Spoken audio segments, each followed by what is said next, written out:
হুজুর আমার কাছে বিবাহিত মহিলা খুব ভালো লাগে। আস্তে, দুইজন মহিলাকে আমার কাছে খুব ভালো লাগে। তাদের মধ্যে একজনের ছেলে মেয়ে কিছু হয় নাই, আরেকজনের ছেলে মেয়ে আছে, কিন্তু আমি প্রকাশ করি নাই। এখন আমার প্রশ্ন, তাদের মধ্যে কেউ রাজি থাকলে আমি কি বিবাহ করতে পারবো? পারবো।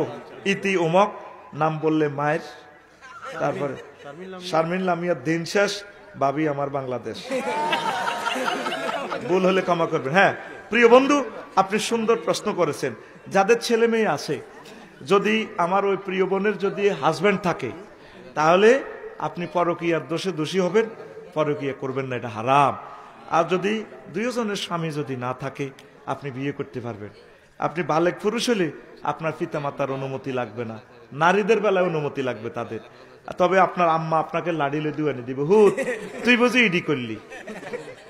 তবে মা বোনদের হিডার হিসাবও ঠিক আছে। মহিলা তো বুড়ো হয়ে যাবো, তুই ইয়াং মানুষ। কারণ ধর আমার প্রেমীয় গাড়ির লোকের নতুন গাড়ির লোকের নতুন গেয়ার, ঠিক আছে নি? এখন গাড়িটার গেয়ার যদি মিস করে, গাড়ি একুরেট ফিকা আসত না। এখন তুই যে দোগরগা বিয়ে করতে চাস, তাইলে হন, এখন তোর যৌবনত্ব তো 60 বছর শেষ দিন পর্যন্ত থাকবো, ভাবি তো 40 বছর শেষ, 40 পর শেষ। এটা স্বাস্থ্য বিজ্ঞান। 45 মিন্স বন্ধ হইব, তুই তো মরবি। নবীজির সাহাবী একজন আইসে বিয়ে করি, আম বিক্রুন আম সাইয়িবুন, তুমি কি বাকেরা বিয়ে করেছো নাকি সাইয়িবা বিয়ে করেছো?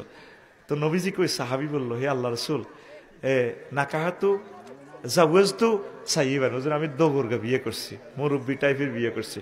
ফাহাল্লাতু জারিয়াতান, তুমি কেন তরুণী বিয়ে করলে না কেন? আমার সাহাবী, তুলাইবুকা ওয়া তুলাইবুহা, সে তোমাকে হাসাতো, তোমাকে নিয়ে খেলতো, তুমি তাকে নিয়ে খেলতে, প্রেমের খেলা, তুমি কেন দুগরগা বিয়ে করলা?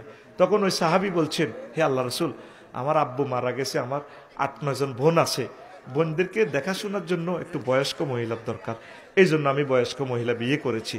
তো ময় মুরব্বী, তো তোর মা তো তোরে লাড়ি লিব, তুই যে দোগরগা বিয়ে করছেন, তো এই জন্য দোনোগার যদি একত্রে করস, ওই সিস্টেম করে আগে আগে কইস, মা বাপেরও একটু শুনাইস, আল্লাহ যাতে কবুল করে, পড়ি আমিন। তবে তাদের স্বামী থাকলে কোনো অবস্থা করা যাবে না। আর জিজ্ঞার জিউত হয় না, তুই ইজ্ঞার তো তোর জিউতে তো দরকার।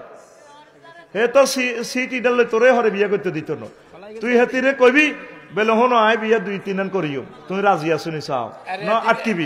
বিয়া করলে হিগারও বহুত জিও। আমিন আমিন। এ আমার ভাই মনের কথা কইছে, এতে বিয়ে করলে হিগারও শুরু হয়ে যাব। এটা ঠিক তো, এভাবে হয়তো বুঝতি? আমিন ক।